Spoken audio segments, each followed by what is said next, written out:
रविवार मु बुलिबाकू जाइथिली सुरेंद्रपुरी जहाँ हैदराबाद ठारू 65 किमी दूर रे।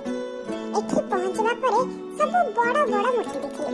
प्रथमे मते लागिला ए हेउचे एक मंदिर, किंतु एक मंदिर नथिला, एहा थिला एक म्यूजियम। प्रथमे मु सब मूर्ति पाखरे ठिया हे फोटो उठेली, बुली बुली बुली पूरा फोटो उठेली। एहा परे गली म्यूजियम पाखକୁ। एहा हेउचे म्यूजियम जिबाकू रास्ता। एठी आपण टिकेट देखाई भितरକୁ जाई परिबे।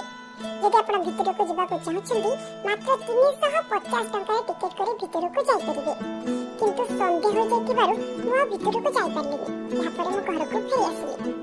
यदि मोर वीडियो आपनको भल लागुची तबे लाइक कमेंट एवं शेयर करंतु। यदि हैदराबाद रा आहुरी किछि भल भल स्थान आपण देखिबाकू चाहछन्ती तबे मो चैनल को सब्सक्राइब करंतु।